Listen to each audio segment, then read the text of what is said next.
Okay, guys, and welcome back to a brand new season. This is the first video of the entire season. We are about to play Aston Villa. My name's Chris. We've got Kieran as well. If you just want to introduce yourself. Hello, I'm Kieran. I'm also part of Newcastle Sports Worldwide. Looking forward to the new season as well. Yeah, and we're looking forward to hopefully hitting 100,000 followers as well. I think we're about 1,200 off. So over the course of the next month, we're hoping to do that. So if you're not following the Facebook page already, make sure you're doing that as well. So we've got a few things to cover in this video. We've got the massive Aston Villa preview. We've got a big Isak update. And we'll also touch on the Sunderland first game of the season as well, because this will be going out on Northeast Updates YouTube channel as well if you're watching on there. So let's jump straight into the action-packed video. So firstly, Martinez isn't going to be playing for them, and Isak obviously isn't going to be playing for us. Both teams are probably looking at it and thinking this is probably the best time of the season to play them. How do you see it going? The game. How do I see the game going? I think it's going to be a back and forth game, like sort of because we're both two attacking sides. But obviously, with us not having Isak, I think there's going to be a lack of attacking threat. I mean, it looks like Gordon will probably play down the middle, and we've seen sort of in the past that sort of took away a bit of attacking threat, and not having someone like Isak up front, it's going to be very difficult. I have a bit of confidence though. I do still have a little bit of confidence. We're starting to make some moves now in the market. Ramsey's not going to be available, but he wouldn't have started anyways, I don't imagine. But yeah, I'm looking forward to the game. I think I'm quite confident, and I know that sounds a bit bizarre considering what's been going on, but I am still quite confident. Yeah, I'm half confident, half not, because obviously pre-season games we've not really done fantastic in a lot of them. We are without Isak, but I think it does open the opportunity because they're missing their star keeper as well. It even means long range effort, stuff like that, a little bit of pressure on the keeper. He's going to be unnerved. It's going to be a big game for him. He's going to be trying to impress. So it's going to be huge. We'll touch on the score predictions in a little bit. You've obviously just mentioned Gordon, you think will start. Is that who you would want to start up front? Because obviously you've got a few different options, but not tons.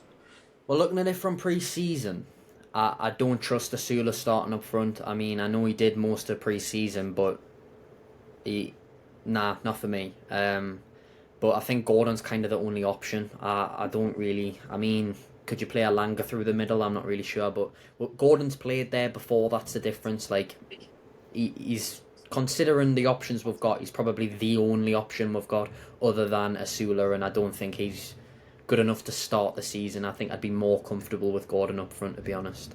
Yeah, I mean, I totally agree. And I know we're probably going to get a little bit of backlash because everyone almost from every team wants the youth players to get a chance and shine and do well and stuff. I think he definitely will be all right for the future, but I would feel a lot more comfortable, like you say, but maybe fetching him on. Maybe when it's a 60-minute mark, it gives you a good chance to really see how Gordon's impacting the play as well.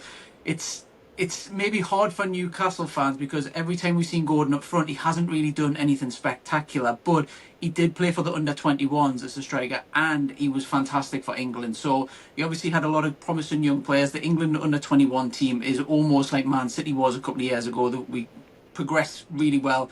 But it is a bit of a concern. I would start Gordon, see how he does, and then possibly fetch Asula on. So that is the $1 million question that a lot of Newcastle fans will be wondering exactly who is going to take Isak's place. We mentioned Ramsey. We are taking one of their players. What's your thoughts on him, and in particular the transfer fee? I had a look as well. He plays central midfield and on the left as well. How do you think he'll fit in at Newcastle? I didn't know he also played on the left. That's quite that's good. Yeah, I mean, when I initially heard the rumours, I never really thought anything of it originally. But I mean, he's got a little bit of experience considering he's quite young. Like, he's played in the Champions League before with Aston Villa, so I think looking at it from a replacement perspective, he's coming in for Longstaff, and I would argue that he probably is a better player than Sean Longstaff. He's an upgrade, and that's all that matters. Like, as long as we are replacing players that we've got rid of and upgrading even slightly, I'd say Ramsey is more of that, like, attacking midfielder. Like, he's quite an attacking minded player, and he's young, he's promising. Like, he'll fit well into Howe's system as well. So I'm quite excited. He's quite promising. But you never know until the play. So let's just see. Yeah, I mean, perspective is probably the best word I would say to use it because there's a lot of different ways to look at it. So it was rumoured before he got the move that Aston Villa did need to sell someone for PSR reasons. So they kind of like us and Isak and stuff, it's about the negotiation position a little bit. And I don't think they were maybe in the best negotiation. I think they've come out with a really good price. I mean, I'm not saying he's not a good player. I think he's a really good, really exciting young player. I think he'll do fantastic under Eddie Howe. Perspective wise for money, it was rumoured that it was over 40 million. I personally think there's better. When you look at Tonali and Bruno, who's been fetched in, when you kind of go outside of the Premier League model and you try to fetch these hidden gems in who are internationals, I think really we could have gotten a little bit of a better bargain if we'd looked elsewhere. But I think he's going to be absolutely fantastic for Newcastle. The fact that he's got the versatility, especially when we're playing Champions League football, is probably what Eddie Howe needs as well because we are likely to pick up a couple of extra injuries with the extra fatigue of playing these extra matches. And the fact that he can play multiple positions is something that he brings to the table that, like you say, Longstaff, if you're looking at it from a Longstaff replacement, doesn't offer as well. So lots of pluses. It was really just the price tag that I'd kind of thought, that's probably a little bit too high. If it was 30 million, I would have thought fantastic. Yeah, I agree. I think they've got a good price out of him considering like he's not the most sought after player in the world, but he's decent and I'm not disappointed. I mean, we haven't done much spending, so as long as we've got someone through the door, that's all that matters to me. And like it's better having him for a bit more of a heftier price than trying to seek someone better and not being able and leaving it till like the last minute. So now we've got him in through the door.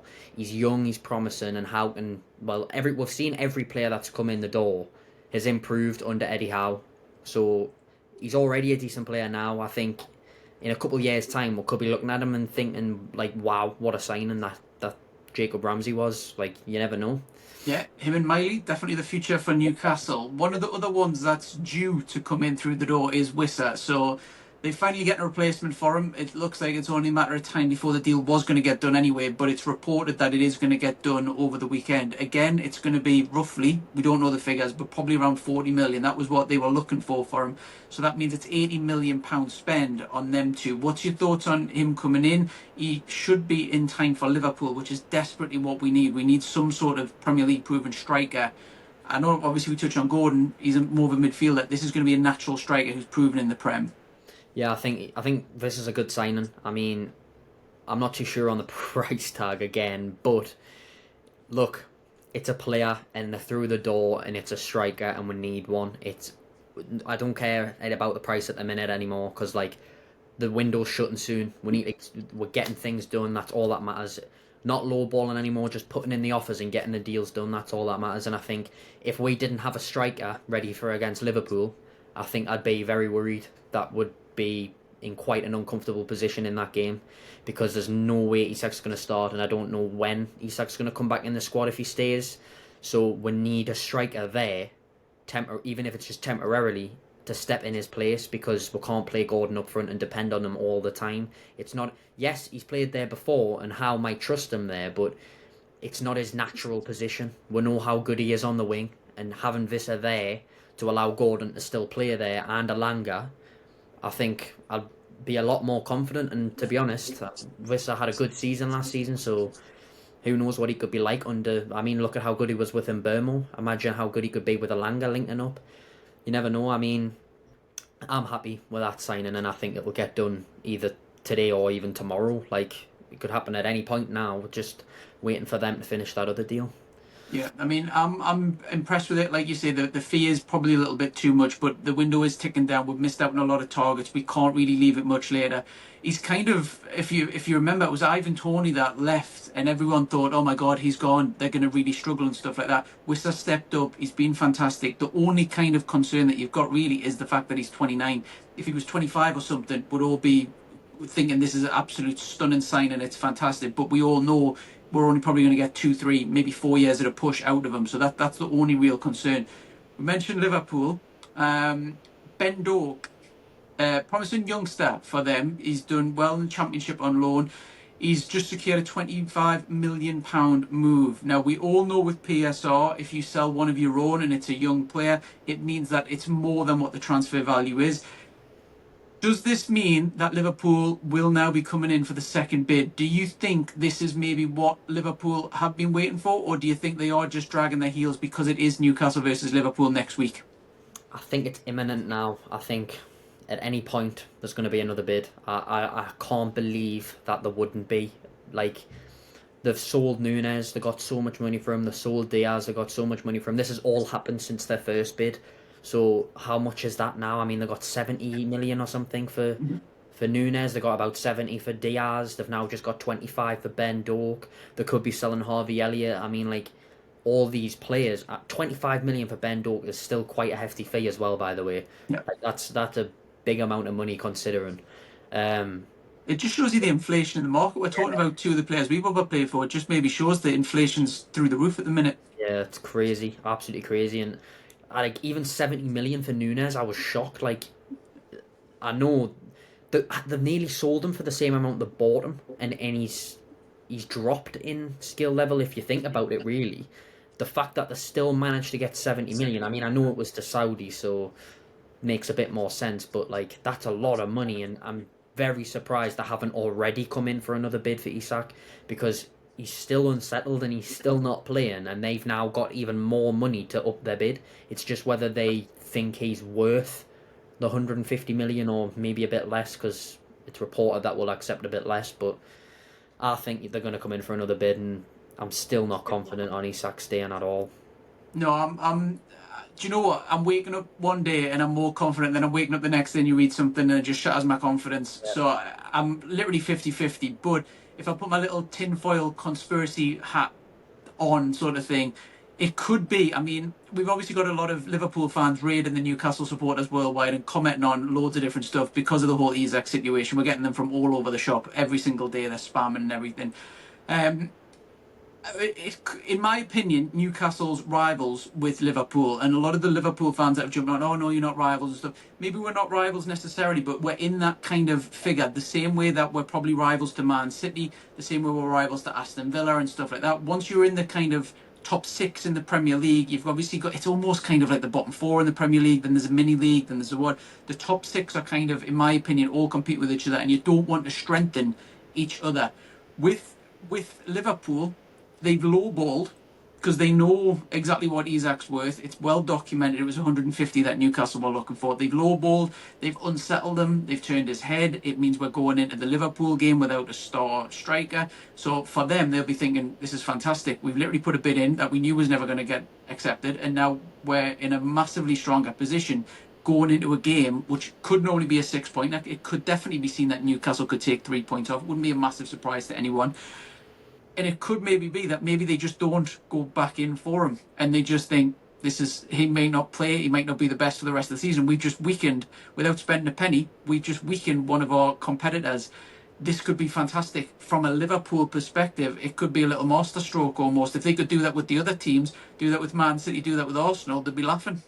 Yeah, in my opinion, that actually tried to unsettle Isak and thought they would get him for less because he wants out. That's what I've thought the whole time. Like, they would have only put that bid in and done it so low, knowing how much we want to get rid of him for, because they think we would have accepted it because Isak's head's been turned.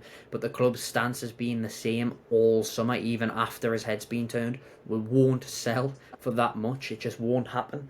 Regardless of whether he's sitting on the bench, not playing, refusing to play, he won't go unless someone puts a good enough bid in. That club's been saying it from the start. Howe said it in press conferences. Like, if we're to sell him, it has to be the best for the club, and the best for the club is not 110 million. It has to be what we've been asking for. And Liverpool, I don't know. I don't know. I just think it's a waiting game now. Just, are they going to put another bid in? And if they do, it has to be. There's no way they're going to put 115, 120. It'll be all out if they do put another bid in, and then that'll be it, I think. Yeah, I mean, if they want to get the deal done, it's in their interest to do that, because if they start penny pinching and stuff like that, the longer it goes in the window, the less chance we are going to have to get a replacement. So the less chance they're going to have to get the deal done. I mean, I have been a little bit impressed. Newcastle have shown a little bit of cojones. The fact that we haven't just allowed an unsettled player just to have what he wants. He's thrown his toys out of the pram and, right, okay, fine, we'll accept 20 million. It almost shows the big club mentality rather than a kind of low club. I mean, if no disrespect to Bournemouth, but you see their players at the moment, they're getting cherry picked. Their defence is almost just wiped out because of all these other big clubs that have come in, put bids in, and they've just said, yeah, okay, you can have him. And now they're going into the season tonight, actually, in a very difficult position where they're going to have a brand new defence. So it is very good from Newcastle. Yes, it might cost me 1, 2, 3 points on this whole transfer window because we are going to be weaker in some games. But it has shown that we put a marker down, and the Newcastle owners will not be messed around and stuff like this. Whether you are the player who's putting in a transfer request and just presuming you can get away, or whether it is the buying club who's coming in, I've been very impressed with the owners, the fact that they have kind of stood strong. Yeah, me too. I'm very happy that they've stood still on their stance and said, like, look, you're contracted to our club. You either play for us or you can sit here, you can refuse, you can cry all you want. You're not getting the move. It's down to the club. It's down to the club that want you to put the bid in that we want. Like, he is contracted to us. He is our player. He can't leave for less because he's still got 3 years left. It's not as simple as him having 1 year left or even less than that, and being able to talk to Liverpool and go for less, if not anything. That's different. He's got 3 years left, and we want 150 million. So if a club wants him, regardless of whether he wants to leave or not, they have to pay what we're asking, because that's how football works. Yeah, I know we'll probably ask the same question next week if the deal's not done, and the week after that. Out of 100%, where are you thinking that he will or won't go? 50-50, 70%? What do you reckon? I'm going to say 70% he leaves, because I'm still, I'm less confident than what I was last time, because he's still not training, and he's still not playing, and he's still not, it's not looking confident at all. It just doesn't look good. And I see Liverpool coming in with another bid, and I think if they do come in with another bid, it'll be all out, and I think we'll accept it and he'll go. And I'm quite confident of that happening, so I'm going to go say 70-30 that he leaves. Yeah, I mean, like I say, I flip-flop on this so much, it's ridiculous. I could wake up in the morning and one thing. You're kind of just relying on nuggets to kind of pick up, because another day goes past and you think, all right, okay, well, that's a bit more promising. Nothing's happened yet or whatever. There's no concrete offer in. Time's ticking down. And then we've just had the Eddie Howe press conference earlier today, and he's almost kind of, when you're reading between the lines, he sounds a little bit defeated. And then you think, oh, right, okay, well, then I think maybe he might go. So it does flip-flop. I'll probably agree with you. I would say 65, 75, 70. So around that, I think it's probably more likely that he will go. But it just can't be later on. And what are we on now? It's the 15th now, so we're literally 2 weeks and a little bit away. So presumably Newcastle will have someone almost lined up now, ready for Liverpool. You would expect them to, surely. I mean, this has been going on. It's a saga. So you presume that they're going to have someone lined up. So we'll see as the days goes on. Obviously, follow the Newcastle Supporters Worldwide Facebook page, Twitter, all the rest of it for the latest updates. But we'll go for the Villa one first. So score prediction. What's your score prediction for that? I'm going to go 2-1 Newcastle. Who you got for Newcastle? Well, who have you got for goal scorers in general for both teams? I'm going to go, I think, Alanga and Joelinton. And then for Villa, Watkins. I mean, I would love it if we could get a win, but if I'm being honest and going with what my head is, I think a 1-1 draw. I think Ollie Watkins will score. I think he's someone that I've looked for putting in my fantasy football. He's only 9 million. He's nailed on now that Rashford's out and the rest of them. I think he'll have a great season this season. Yeah. The fact that he's the main man up front now. And then for us, a penalty. Or maybe Gordon will kind of get a finish, but it'll be very interesting to see who does take the penalty. Now, will it be Bruno or someone like that? I was toying with putting Tonali in for this week, but it's a big ask for him. So I'll say 1-1. We're playing away. It's the first game of the season. We're playing without Isak. I honestly would take a point right now if you offered it to us. But hopefully we do get the 3 points. Because we're on Northeast Updates on the YouTube, we'll mention Sunderland as well. So it's going to be a total facelift that they've gone through this transfer window. They're going to be starting with a load of new players. They're going to have to all gel and hit the ground running. They haven't got the hardest game in the season. They're at home, which is what their fans will want. They're playing against West Ham, who were a bit shaky last season. They've obviously got some great players like Bourne and some others, but They're not a world-class team, and I think that they might struggle. I don't think they're going to get sucked into a relegation zone, but I think they'll probably struggle and maybe get 14th, 15th, around that sort of mark this season. What's your score prediction? How do you see that going? Um, in terms of that game, I think I'm actually quite confident, and I know it's hard to say as a Newcastle fan, but I'm quite confident that Sunderland might have a chance of staying up a bit more than what they did prior to this transfer window. They've had a really good window and brought in some good players.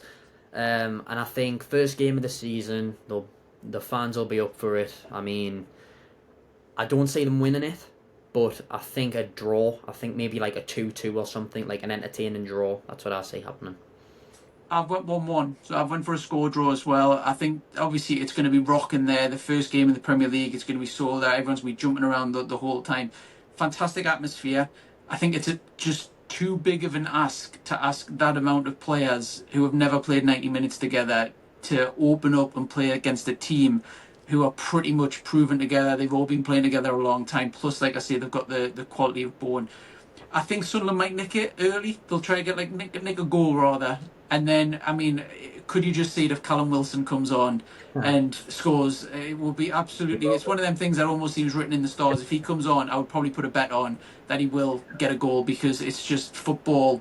These things are written sometimes when you see it. So I went 1-1. I think they might stay up as well. I think it's still going to be a lot to ask for them just because of the teams that are going to be around them. Like Leeds have improved and stuff like that. So we'll do where Premier League prediction on where exactly everyone's going to finish once the window's closed. I think they maybe might just pip it, and I would probably say they might even be more favourites to stay up than Leeds, but a lot to do and a lot of gelling to do for them. Yeah.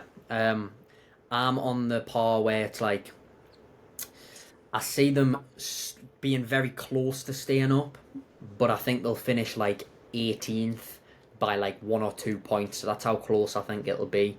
I still don't think they'll have enough to stay in the Premier League. I think they've made the effort to sign players and try to stay up, unlike some other clubs that come up from the Championship. But I still don't think. I don't know. I just don't feel like they can. But who knows? I mean, let's see how the season starts. Like, it'll take a lot for all those players to gel together as well. When you bring in all these new players and expect them to be like so good together straight away, it's very unlikely. It'll take a couple of games for everyone to gel together. But I think they'll have a better season than a lot of people are expecting. But I still don't have confidence of them staying up. Yeah, I think they're the dark horse. I think a lot of people will have seen the new players coming in. I think literally just before going live, there was a big link where it looks like a deal's going to get done for a PSG right back. Obviously not their number one amazing right back, but proven at PSG. So they're signing these players. Some of them a bit older, but they're all coming in with great experience. Some of them I've never even heard of, if I'm being completely honest. But some of them, when you see the teams that they are joining from, I think there was someone who joined from Atletico Madrid. There's someone now for PSG. So really, they are getting people with a winning mentality, people that have kind of not expected to lose every week. It's going to be a big, exciting thing, and it's probably the most exciting team to follow this season, I would think, because are they going to gel? Are they just going to totally collapse? Are these players who are used to playing every week, how are they going to handle maybe trying to scrape a little 1-0 win and 1-1 draw, something like that? Be very interesting to watch. As someone from the northeast, I do like to keep an eye on Sunderland as well, so I'll be keen watching all of these games. And I think, like you say, it will be close just because I think there are so many teams that get sucked into that relegation battle. There probably will be one that just absolutely flumps, and then the rest of it is probably going to be between 5 or 6 different teams. Because, like you say, West Ham could get fetched in. You've got the newly promoted. You've got Brentford, who have lost a lot of players and their manager. There's so many teams. Wolves have obviously lost Cunha. They did crap last season as well. And the fact that they've lost their star man, I think there's a lot in a weaker position than there were last year. So it'd be very, very exciting, especially with Sunderland, keeping an eye on them. Hopefully the derbies are here for the long term, but we'll have to stay tuned. I think it's going to be a very competitive season. Very competitive. Like last season, towards the top of the table, it was like everyone was on the same points, like fighting for Champions League. It was very down to the wire, like towards the end of the season. I think it's going to be like that towards the bottom of the table this season. Because you've got, like you say, West Ham, Wolves, Brentford. Like I think all of those have weakened and they don't look as good on paper as what they did, and they already are struggling as is. So I think it's going to be very, very close around the relegation places. Very close. Yeah. As always, let us know all of your thoughts below. Let us know who you think are going to get relegated. Your score predictions for both Newcastle and Sunderland, and how do you see the Isak situation going? If you're not already bored of it, it's tedious. It's a saga, especially for when it's happened to your club. It's horrendous. So let us know all your thoughts below. We'll see you in the next one. And like I say, don't forget, like, follow, subscribe. Thank you very much.